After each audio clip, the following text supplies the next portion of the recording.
Hello dear online students, welcome back to our channel. I hope you all are really doing well. आप लोग बहुत अच्छे से पढ़ रहे होंगे। सो डियर स्टूडेंट्स, आज जो हम लोग डिस्कस करने वाले हैं एस ब्लॉक एलिमेंट्स का लेक्चर नंबर 3।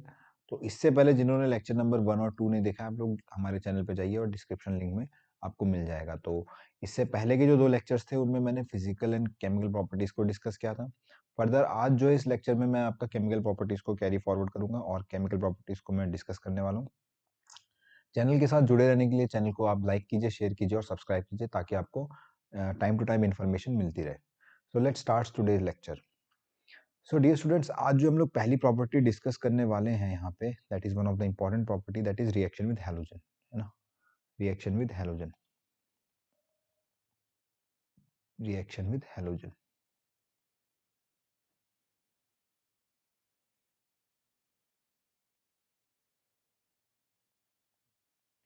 तो अगर हम लोग हैलोजन की बात करते हैं, तो अगर हम अल्कली मेटल से डिस्कशन करें तो अल्कली मेटल्स आपका ग्रुप नंबर 1 हो जाता है।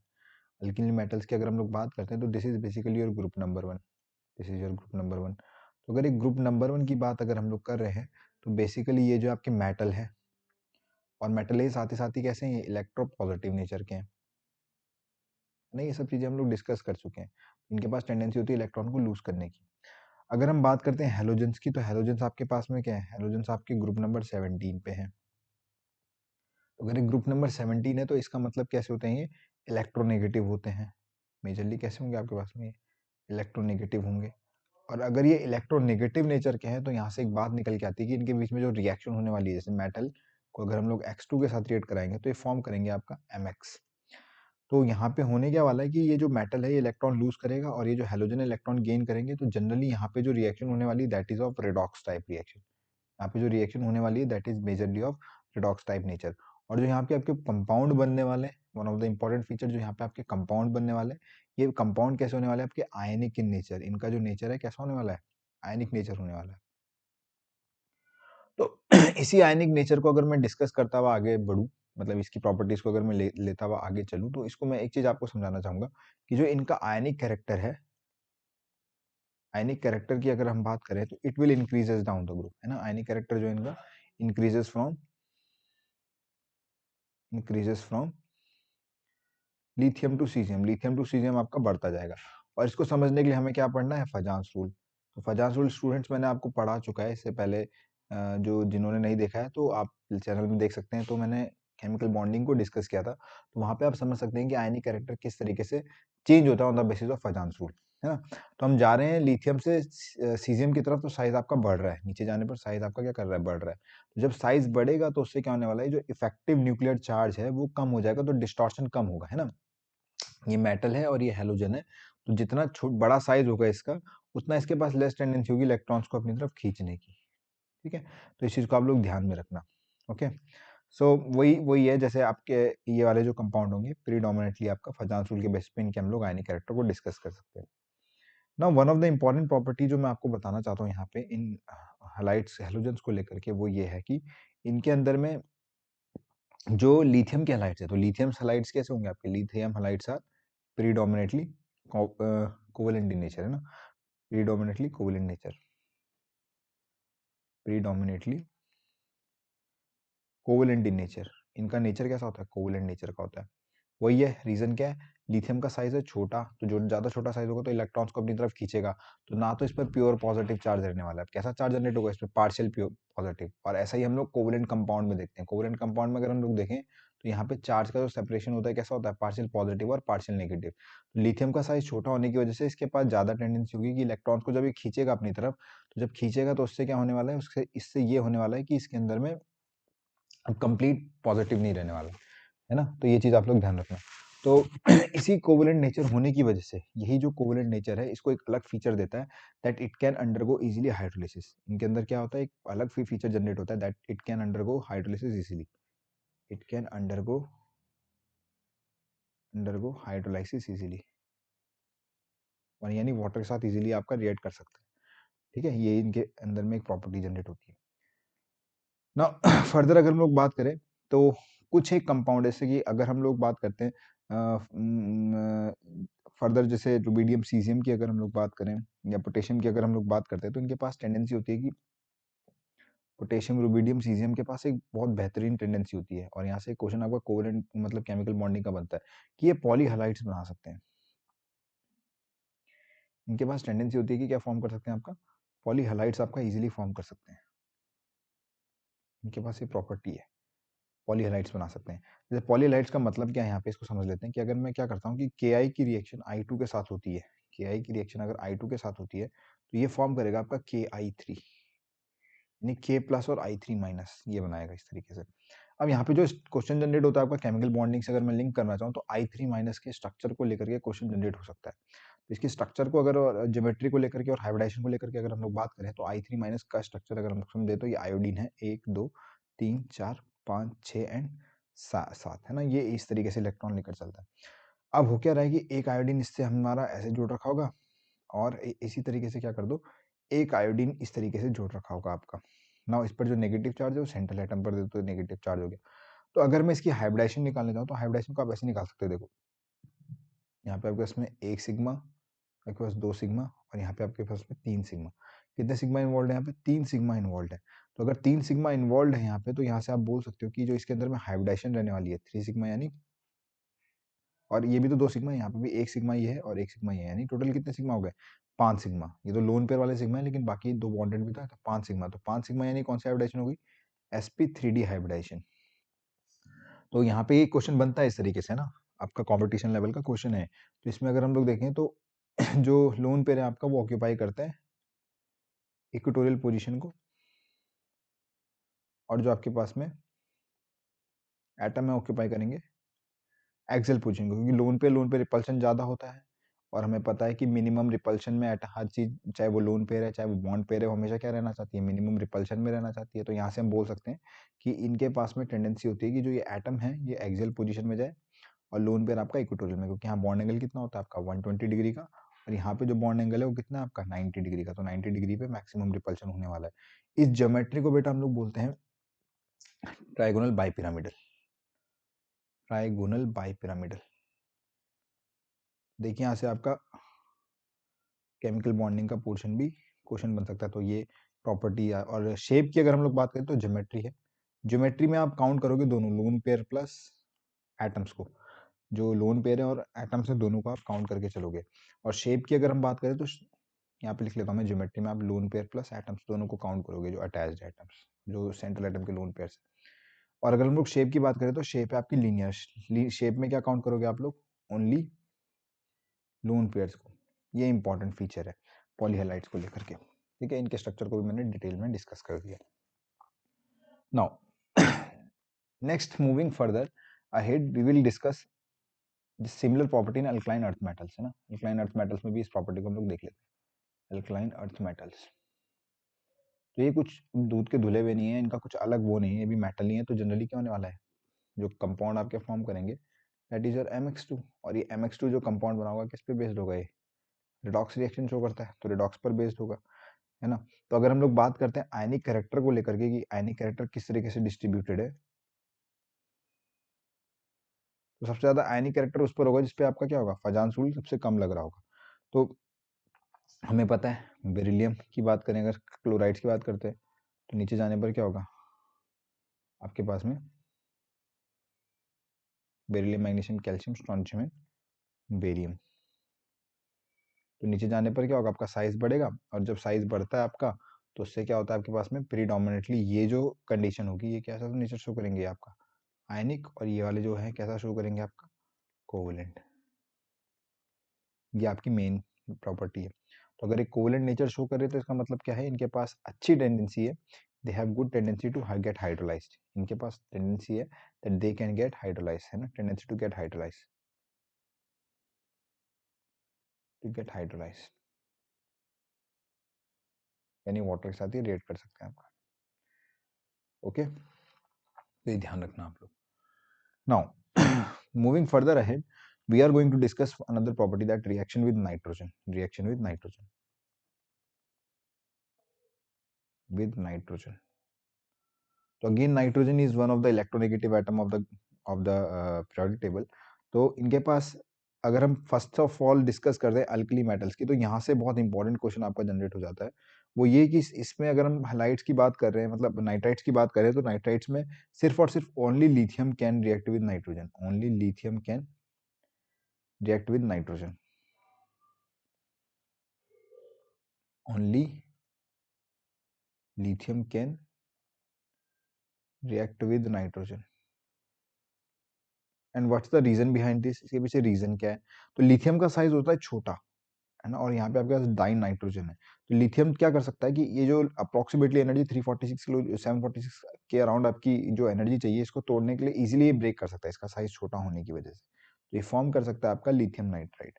जनरली आपका फॉर्म करेगा ये, तीनों बॉन्ड तोड़ देगा, तो किसमें इसमें क्या चार्ज आ जाएगा? 3- चार्ज आ जाएगा, और लिथियम पॉजिटिव है तो Li3n, यानी एक नाइट्रोजन एटम को 3 लिथियम आयन आपके सराउंड कर रहे हैं। तो कोऑर्डिनेशन नंबर बढ़ रहा है एक तरीके से, ये बोल सकते हो आप, है ना।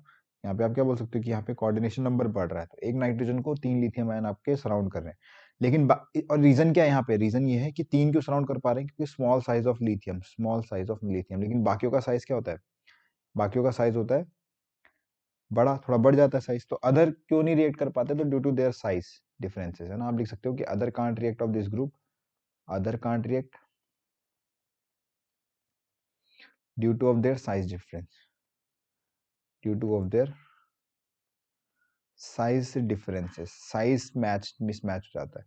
तो साइज की डिफरेंसेस की वजह से ये सारी की सारी प्रॉब्लम्स आपकी जनरेट होती है लिथियम के कंपाउंड्स के अंदर में। ओके, नाउ अगर हम लोग अल्कलाइन अर्थ मेटल्स की बात करते हैं, अगर इसी में हम लोग बात करते हैं अल्कलाइन अर्थ मेटल्स की, AEM की बात करता हूँ अगर मैं, जस्ट सेकंड मुझे दूसरा कलर लेने दीजिए। अगर मैं अल्कलाइन अर्थ मेटल्स की बात करता हूँ, तो अल्कलाइन अर्थ मेटल्स के अंदर में सारे जो जितने भी ग्रुप्स के मेंबर हैं, they have tendency to react, क्योंकि उनका साइज कंपेरेबल हो जाता है। ठीक है, all can react to form, all can react to form, can react to form nitrites. सारे मेंबर जो है आपका नाइट्राइट्स बना सकते हैं। तो अगर मेटल आपका रिएक्ट करेगा अल्कलाइन अर्थ मेटल N2 के साथ में, तो ऑब्वियसली बात है तीनों बॉन्ड 3- चार्ज होने पर कितना रहता है? 2+, तो M3N2 के टाइप के हाइड कंपाउंड से फॉर्म कर सकते हैं। ठीक है, और यही नाइट्राइट्स को अगर मैं फर्दर ट्रीट कराता हूँ वाटर के साथ में, इनकी प्रॉपर्टी अगर मैं देखूँ कि इन्हीं को अगर मैं ट्रीट कराता हूँ वाटर के साथ में, तो ये हाइड्रोलाइज भी हो जाते हैं, यानी फॉर्म करते हैं हाइड्रोक्साइड, और साथ में अमोनिया फॉर्म करेंगे। तो ये फॉर्म करेंगे आपका हाइड्रोक्साइड, ये भी याद रखना इंपॉर्टेंट है। और साथ में क्या देंगे? आपका अमोनिया देंगे, अमोनिया रिलीज करेंगे हाइड्रोलाइज करने पर। 2 मोल्स ऑफ अमोनिया आपका बनेगा। मैं लिख देता हूँ रिएक्शन, एक कंपाउंड ले लेता हूँ, जैसे कैल्शियम नाइट्राइड है मेरे पास में, Ca3N2। अगर मैं इसको वाटर के साथ रिएक्ट कराता हूँ, तो वाटर के साथ रिएक्ट कराने पर क्या फॉर्म करेगा? कैल्शियम हाइड्रोक्साइड बनाएगा, और साथ में ये अमोनिया फॉर्म करेगा। तो इस चीज़ को आप लोग ध्यान में रखना। तो 3 मोल्स ऑफ कैल्शियम हाइड्रोक्साइड है, 2 मोल्स ऑफ अमोनिया आपका फॉर्म करेगा, और 6 मोल्स क्या ले रहे हैं हम लोग? वाटर यहाँ पे यूटिलाइज कर रहे हैं। ठीक है, तो this is the one of the important reaction that is going to carry out with nitrogen. Now moving further, हम लोग डिस्कस करेंगे यहाँ पे अब कार्बोनेट्स को लेकर के। नाइट्राइट्स को हमने डिस्कस कर लिया है, ऑक्साइड्स को हमने डिस्कस कर लिया है, ठीक है, हैलाइड्स को हमने डिस्कस कर लिया। आगे जो हम लोग डिस्कस करने वाले हैं दैट इज योर कार्बोनेट्स, की कार्बोनेट्स होते क्या हैं। तो अल्कलाइन, अगर हम लोग बात करते हैं अल्कली मेटल्स की, AM अल्कली मेटल्स की अगर मैं बात करता हूँ, तो अल्कली मेटल्स के अंदर में जनरल सी बात है, क्या बनाएंगे? M2 जैसे कोई मेटल है, मेटल को अगर आपने रिएक्ट कराया CO2 के साथ में, तो सिंपली मेटल आपका रिएक्ट नहीं होगा, सबसे पहले इसका ऑक्साइड होगा आपका। तो जनरली क्या आपके पास में इसका ऑक्साइड होगा मेटल का, और ये फॉर्म करेगा आपका इसका मैं रिएक्शन लिख के दे दूंगा आपको, फॉर्म कार्बोनेट्स। जनरली क्या फॉर्म करेंगे? आपके कार्बोनेट्स फॉर्म करेंगे। डायरेक्ट मेटल का पहले ऑक्साइड बनेगा, और वो ऑक्साइड आपका रिएक्ट करेगा आपका कार्बोनेट्स के साथ में। तो सिंपली आपके पास में जैसे Li2O है, तो Li2O आपका CO2 के साथ अगर रिएक्ट करता है, तो ये फॉर्म करेगा आपका Li2CO3। तो जनरली आपको पता ही कैसे ऑक्साइड्स हैं, ये बेसिक ऑक्साइड्स हैं और ये एसिडिक ऑक्साइड है ना। तो ये जो रिएक्शन है आपकी, किस टाइप की रिएक्शन है? This is your kind of acid base reaction, acid base reaction है ना, इस तरीके की रिएक्शन है। ठीक है, क्योंकि नॉन मेटल के ऑक्साइड जनरली आपके एसिडिक होते हैं, एंड मेटल के जो ऑक्साइड्स होते हैं वो बेसिक नेचर के होते हैं। इसको मैं पिछले लेक्चर में बहुत अच्छे से डिस्कस कर चुका हूँ। तो ऐसा कुछ नहीं है कि इसके अंदर में कोई पर्टिकुलर वो होगा। अब बात करते हैं हम लोग इनके थर्मल स्टेबिलिटी या हीटिंग इफेक्ट को लेकर के। तो जनरली क्या होता है आपके पास में, कार्बोनेट इस तरीके से बॉन्डेड होते हैं, इस तरीके से बॉन्डेड है। तो अगर मैं हाई टेम्परेचर दूंगा स्टूडेंट्स, तो होगा क्या यहाँ पे आपका या तो ये ऑक्साइड्स की फॉर्म में निकल जाएंगे यहाँ से, अगर ये ब्रेक करेगा ऐसे तो ये या तो ऑक्साइड्स बना देगा, मेटल का ऑक्साइड बनेगा और साथ में क्या रिलीज होगा आपके पास में, CO2 रिलीज होगा जब हम क्या करेंगे, हीट करेंगे इसको। ठीक है, अब ये मेटल जो है ये डिसाइड करेगा कि किस तरीके का ये मेटल है और इनकी थर्मल स्टेबिलिटी को डिसाइड करके ये जो सेंट्रल मेटल है। जैसे कि अगर हम लोग बात करें थर्मल स्टेबिलिटी की, तो थर्मल स्टेबिलिटी सबसे ज्यादा किसकी, सबसे कम किसकी होती है, लिथियम कार्बोनेट की। उससे ज्यादा किसकी होती है, Na2CO3 की। अभी ध्यान से सुनना मेरी बात को, बहुत इंपॉर्टेंट बात बताने जा रहा हूँ यहाँ पे मैं। तो K2CO3 की अच्छे से समझना, ठीक है, ये कॉन्सेप्ट बहुत इंपॉर्टेंट है। इसमें मतलब अगर ये समझ गए आप तो काफी चीजें आप कर सकते हो यहाँ पे, और सीजियम कार्बन की, यानी थर्मल स्टेबिलिटी बढ़ रही है। अब स्टूडेंट्स को समझना कैसे, कैसे समझोगे आप, ध्यान देना यहाँ पे कि जो आपके पास में जो सेंट्रल मेटल एटम है ना यहाँ पे, ये सेंट्रल मेटल एटम का अगर साइज बढ़ेगा, अगर इसका साइज बढ़ा, तो साइज बढ़ेगा तो यहाँ पे क्या होगा, आपके पास में पोलराइजेशन ज्यादा नहीं होगा, यानी प्रीडोमिनेटली कौन सा कैरेक्टर रहने वाला है, आयोनिक कैरेक्टर रहने वाला है, और आयोनिक कैरेक्टर होगा तो ये स्ट्रांग होगा। लेकिन अगर साइज छोटा होगा, जैसे लिथियम का साइज कैसा है, छोटा है, तो लिथियम का अगर साइज छोटा है तो ये इसको क्या करेगा, पोलराइज करेगा, इसको पोलराइज करेगा। ठीक है, तो यानी पोलराइज करने पर आगे का बॉन्ड तो आपका कैसा होगा, आगे का बॉन्ड आपका स्ट्रांग होता रहेगा और पीछे का बॉन्ड आपका कैसा होता जाएगा, वीक होता जाएगा। तो जनरली जो ऑक्साइड्स के साथ में है, ये स्ट्रांग बॉन्ड फॉर्मेशन टेंडेंसी क्या करते हैं, शो करते हैं यहाँ पे। और देन उसी वजह से ये पोलराइजेशन होने की वजह से फ्रंट बॉन्ड स्ट्रांग और पीछे का बॉन्ड वीक होने की वजह से ये इजीली आपका क्या कर जाता है, ब्रेक कर जाता है। ठीक है, तो ये इनके पीछे रीजन है, ठीक है, कि पोलराइजेशन की वजह से ऐसा हो रहा है। तो अगर हम बात कर रहे हैं यहाँ पे, तो इनके केस में जैसे आपके पास में Li2CO3 को हम लोग डिस्कस करें, तो जनरली अगर Li2CO3 की बात करें तो Li2CO3 आपका, इसको हीट करते हैं तो ये क्या फॉर्म करेगा आपका, ये फॉर्म करेगा आपका Li2O और साथ में क्या देगा आपका CO2, just reverse of that reaction. ठीक है, लेकिन एक चीज इसमें इंपॉर्टेंट याद ये रखने वाली बात है कि सारे सारे के सारे आपके CO2 फॉर्म नहीं करते, यानी सबके पास ये आपका टेंडेंसी नहीं होगी कि ये क्या करेंगे, आपका सारे के सारे आपका CO2 रिलीज करेंगे। इनके पास बहुत लेस टेंडेंसी होती है, ना के बराबर टेंडेंसी होती है कि ये CO2 रिलीज करें। तो अदर की मैं बात करूं, इसी ग्रुप में अगर हम लोग बात करते हैं अदर्स की, तो अदर्स हैव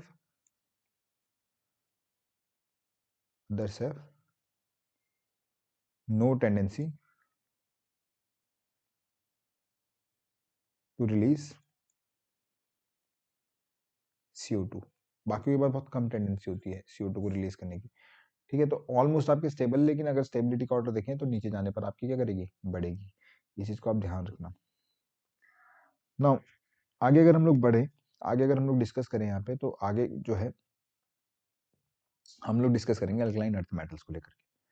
तो अगर हम लोग देखते हैं अल्कलाइन अर्थ मेटल्स की कहानी, तो अल्कलाइन अर्थ मेटल्स भी क्या करेंगे, आपका कार्बोनेट्स बनाएंगे। जनरल सी बात है, ये भी क्या फॉर्म करेंगे, आपका कार्बोनेट्स फॉर्म करेंगे।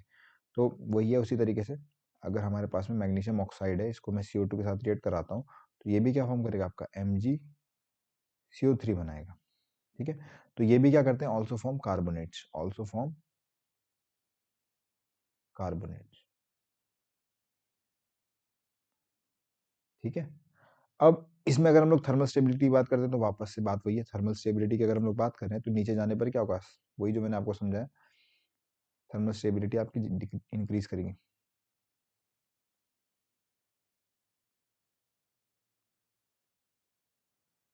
थर्मल स्टेबिलिटी आपकी नीचे जाने पर इंक्रीज करेगी। ठीक है, इसको ध्यान रखना आप लोग। नाउ अगर हीटिंग करंट इफेक्ट की बात करूं, इंपॉर्टेंट है सभी के लिए, इंपॉर्टेंट इसलिए बोलूंगा कि पिछले मैम ग्रुप में मैंने आपको बताया था कि किस तरीके से आपका यहाँ पे मेटल अगर आपका स्ट्रांग होगा, स्ट्रांग मतलब को स्मॉल होगा तो ज्यादा पोलराइजेशन कॉज करेगा, ज्यादा पोलराइजेशन कॉज करेगा तो ये आगे का बॉन्ड स्ट्रांग और पीछे का बॉन्ड आपका क्या होगा, वीक होगा, और ये इजीली आपका CO2 यहाँ से निकल रहा था। ये चीज मैंने आपको समझाई थी। ठीक है, ये चीज है।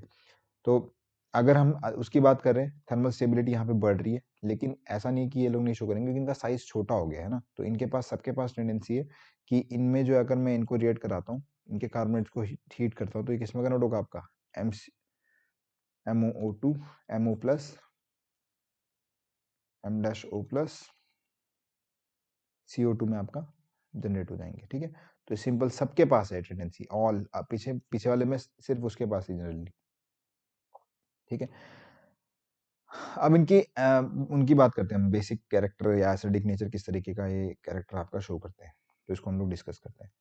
तो इसमें अगर हम लोग बात करें, इसको डिस्कस करें, अगर हम लोग एसिडिक बिहेवियर की बात करें अगर हम लोग, तो इनके पास टेंडेंसी होती है कि ऑल द अदर मेंबर है ना, जनरली आपके पास में जितने भी carbonates, all carbonates are basic in nature, are basic in nature, ठीक है, किस नेचर के होते हैं आपके, बेसिक नेचर के होते हैं, ठीक है, and react with acid to form, तो बेसिक नेचर का तो इसका मतलब क्या है, ये किसके साथ रिएक्ट करेंगे आपका, वाटर के साथ, और क्या फॉर्म करेंगे, जैसे ये, या आप बोल सकते हो कि एसिड के साथ भी रिएक्शन दिखा सकते हो, एसिड के साथ रिएक्ट करेंगे तो क्या फॉर्म करेंगे, सॉल्ट प्लस वाटर, ये रिएक्ट किया आपका और ये फॉर्म कर दिया इसने सॉल्ट प्लस वाटर आपका रिलीज कर दिया, और साथ में आपके पास में कार्बोनेट है तो CO2 के फॉर्म में आपका रिलीज कर देगा गैस को, ठीक है। तो सिंपल ये cation anionic exchange type reaction है, इसमें कुछ ज्यादा सोचने वाली बात है नहीं, है ना, जैसे आपके पास में सोडियम कार्बोनेट का दिखाया, आप और भी अदर ग्रुप्स को ले सकते हो। और एक चीज यहाँ पे ध्यान रखना, यहाँ पे मेरे को एक चीज और याद आती है कि यही जो आपका टेस्ट भी होता है, कार्बोनेट का टेस्ट भी है ना, ये टेस्ट फॉर कार्बोनेट्स, तो कार्बोनेट्स का टेस्ट भी है ये, सॉल्ट एनालिसिस में पढ़ते हैं आप लोग, टेस्ट फॉर कार्बोनेट्स भी है, ठीक है। तो कैसे आपके पास में कि हम क्या करते हैं कि एसिड एसिड डालेंगे कार्बोनेट्स के टेस्ट के लिए, है ना, किसी एसिड को लेंगे तो क्या करता है आपका CO2 गैस को रिलीज करेगा साथ में वाटर के, तो जो CO2 गैस ये निकलती है ये लाइम वाटर को मिल्की अपीयर टर्न कर देती है अपीयरेंस में ना, तो इसलिए इस चीज को आप लोग ध्यान में रखना कि किस तरीके से कार्बोनेट्स का टेस्ट भी किया जाता है। ओके, नाउ साथ ही साथ इनमें हम लोग बाइकार्बोनेट्स को भी डिस्कस कर लेते हैं, तो बाइकार्बोनेट्स और कार्बोनेट्स में फर्क थोड़ा सा ये ज्यादा कुछ है नहीं, तो बाइकार्बोनेट्स की भी अगर मैं बात करूँ तो जनरली बाइकार्बोनेट्स में हीटिंग इफेक्ट जब होता है तो आपका कार्बोनेट्स बनाएंगे ना, इसी में मैं लिख देता हूँ बाइकार्बोनेट्स का भी कि ऑल बाइकार्बोनेट्स,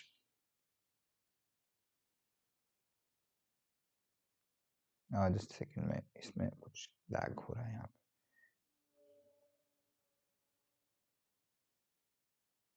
चलो नेक्स्ट पेज पे लिख देता हूँ मैं, ऑल बाइकार्बोनेट्स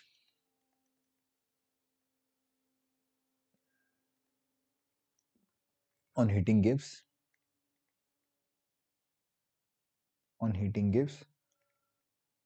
CO2, सॉल्ट तो बनाएंगे कार्बोनेट्स के सॉल्ट ना, कार्बोनेट्स फॉर्म करते हैं, रिएक्शन में दिखा दूंगा CO2 एंड वाटर, वाटर भी आपका रिलीज करेंगे, ये आपको ध्यान में रखना। तो होती कैसे रिएक्शन देख लो, अगर हमारे पास में MHCO3 है, अगर मैं इसको हीट करता हूँ तो ये जनरली फॉर्म करेगा M2CO3 कार्बोनेट बनाएगा, और साथ में आपके पास में CO2 प्लस वाटर आपका रिलीज करेगा, 2MHCO3 को अगर मैं हीट करता हूँ इस तरीके से, तो ये बाइकार्बोनेट्स का भी हीटिंग इफेक्ट हो गया था। ओके, तो ये चीजें हैं, ये छोटी छोटी चीजें जो आपको ध्यान रखनी है कि किस तरीके से कार्बोनेट्स और ये सब चीजें मैटर करती हैं। Now moving further we are going to discuss your nitrates, आगे जो हम लोग डिस्कस करने वाले हैं दैट इज योर नाइट्रेट्स। आगे जो हम लोग डिस्कस करेंगे दैट इज योर नाइट्रेट्स। तो नाइट्रेट्स को अगर मैं डिस्कस करता हूँ, नाइट्रेट्स के साथ सिंपल सी कहानी है, दैट इज अल्कली मेटल भी रिएक्शन शो करेंगे। अब देखो नाइट्रेट्स कार्बोनेट्स एक ही तरीके से बिहेव करते हैं ना हीटिंग इफेक्ट के मामले में, अगर हम लोग देखें तो जो अल्कली मेटल्स की अगर मैं बात करता हूँ तो यहाँ पे आपके पास में LiNO2 है ना, NO3, फिर आपके पास में ज्यादा स्टेबल कौन सा होगा, KNO3, देन कौन सा होगा आपके पास में RB, just second, sodium is also there ना, लिथियम नाइट्रेट है आपके पास में, देन पोटेशियम नाइट्रेट है, KNO3 है, देन आपके पास में सोडियम नाइट्रेट है, NaNO3 है ना, I'm doing here यार, lithium nitrate, sodium nitrate, potassium nitrate, KNO3, ठीक है, बीडियम नाइट्रेट एंड cesium 1। ओके, तो हीटिंग इफेक्ट वही नाइट्रेट आपका NO3 माइनस, जिस तरीके से मैंने CO2 के केस में बताया, यहाँ पे आपका रिलीज होगी NO2 गैस, है ना। तो सिंपली अगर हम लोग क्या करते हैं, LiNO3 का हीटिंग इफेक्ट देखते हैं तो ये फॉर्म करता है आपके पास में Li2O ऑक्साइड बनाएगा आपका, और साथ में रिलीज करता है आपका NO2 gas and half mole of O2 gas.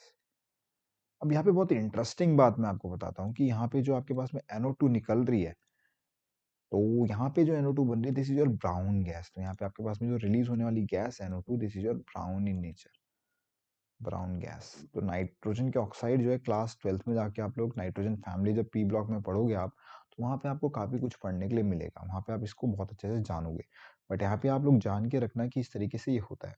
मैं इसलिए बोल रहा हूँ आप लोगों को कि यहाँ पे दो चीज़ें हैं। दो चीज़ें क्या हैं आपको बताता हूँ, देखो कैसे। कि जैसे अदर नाइट्रेट्स की बात करता हूँ मैं, जैसे other sodium potassium rubidium caesium nitrates की बात करता हूँ, मैं सोडियम नाइट्रेट को डिस्कस करता हूँ। तो जैसे अगर मैं KNO3 है, KNO3 सॉलिड फॉर्म में, इसको अगर मैं हीट करता हूँ, इसको मैं अगर हीट करता हूँ अंडर 600 डिग्री सेल्सियस, इस चीज को ध्यान रखना। मैं अदर की बात करूँ, लिथियम के केस में तो ये हो गया। अदर की मैं अगर बात करूँ तो ये फॉर्म करेगा KNO2 सॉलिड और साथ में रिलीज करेगा आपका हाफ O2 गैस। ठीक है। और अगर इस KNO3 को मैं चलो अलग से दिखाता हूँ। KNO3 को अगर मैं हीट करता हूँ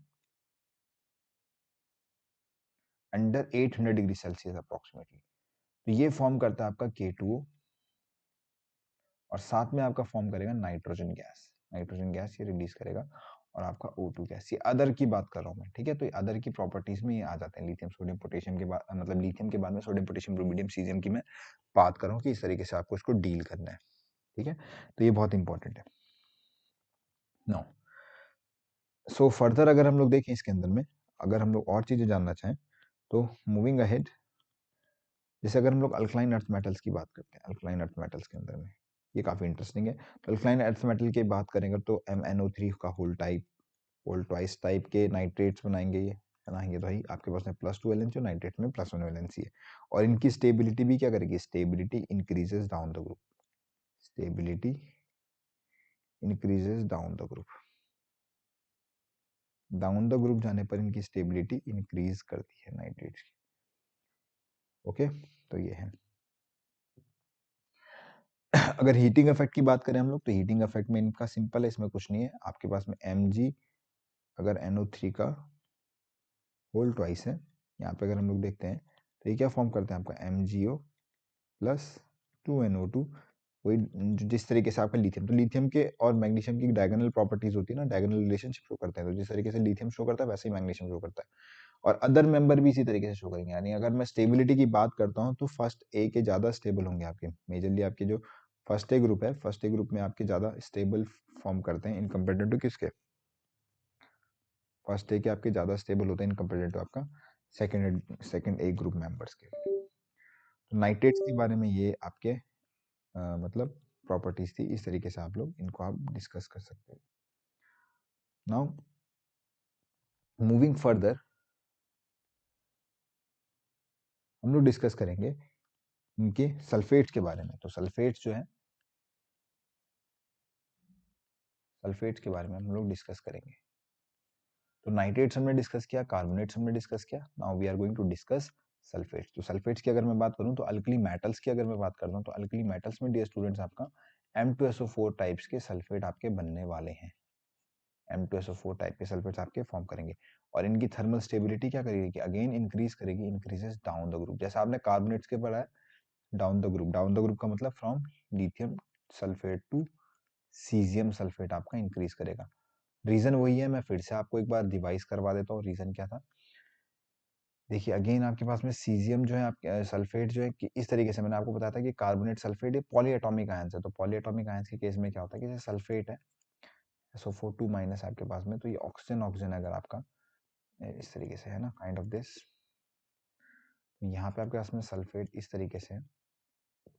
तो अगर हम इसमें देखें इस तरीके से सल्फेट O-, तो यहाँ पे आपके पास में एक लिथियम इस तरीके से और एक लिथियम आपका यहाँ पे ऐसे है ना, Li2SO4। तो मैं ये बोल रहा हूँ कि जितना ज़्यादा ये बॉन्ड पोलराइज होगा, मेटल लगा हुआ है यहाँ पे, लिथियम नहीं लेते हम, कोई दूसरा भी ले लेते हैं, मेटल ले लेते हैं, यहाँ पे कोई एक मेटल लगा हुआ है। तो जितना ज़्यादा पोलराइज को कॉज करेगा, यहाँ पे एक मेटल ले लिया हम लोग ने इस तरीके से, प्लस चार्ज लेता हुआ यहाँ पे। उसी तरीके से यहाँ पे एक मेटल ले लेता हूँ मैं, M+ चार्ज लेते हुए। तो मैं ये बोल रहा हूँ कि जितना ज़्यादा ये बॉन्ड पोलराइज करेगा ये, तो पीछे का बॉन्ड क्या होगा, उतना ही वीक होता जाएगा। तो जितना छोटा साइज होगा उतना ज़्यादा ये पोलराइज करेगा, उतना ज़्यादा पोलराइज करेगा।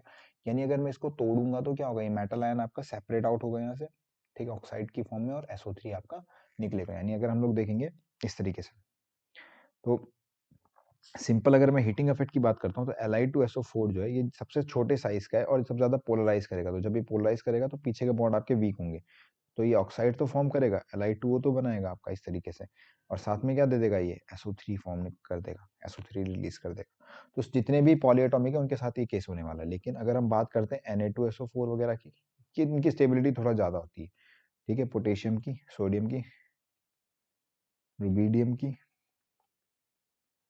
और सीजियम की अगर मैं बात करूं तो इनमें एज सच कोई रिएक्शन नहीं दिखने के लिए मिलेगी। No such reaction is observed in this case, ऐसा आप लोग ध्यान रखना, ठीक है।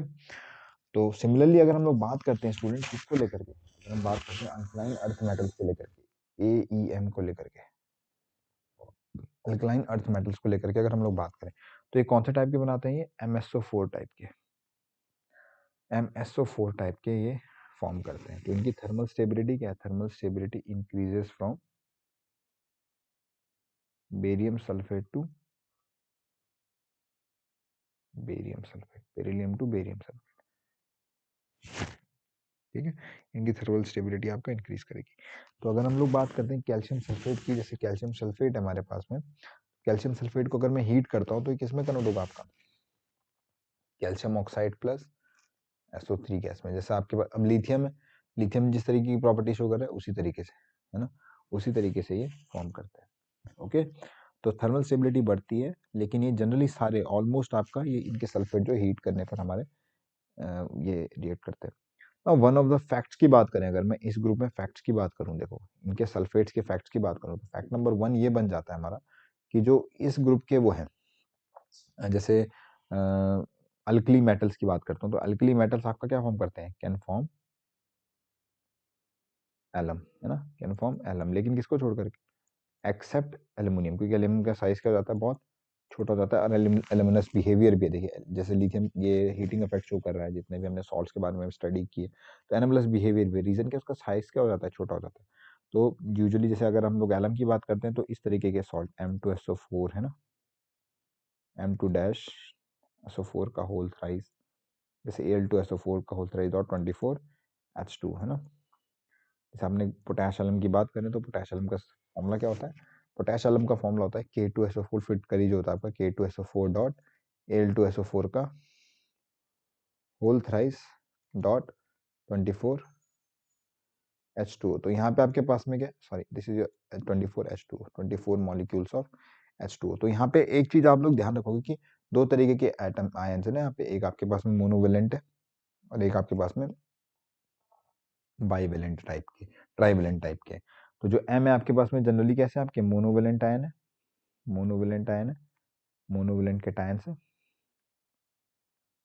ठीक है, मोनोवेलेंट के टायन से। तो मोनोवेलेंट के टायन में आपके कितने भी हो सकते हैं, ये याद रखने को, अमोनियम होगा, सोडियम होगा, पोटेशियम होगा और रुबीडियम होगा और सीजियम होगा। इसको याद रखना, ये 5 जो मेटल आयन है is are important, ammonium, sodium, potassium, rubidium, caesium, ठीक है। फर्स्ट ग्रुप के तो सारे ही हैं एक्सेप्ट लिथियम, लिथियम का साइज बहुत छोटा हो जाता है।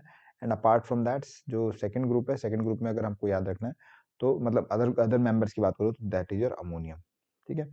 एंड M डैश जो होता है आपका, दैट इज योर, मैंने बताया आप लोगों को, that is your trivalent cation, that is your trivalent cation.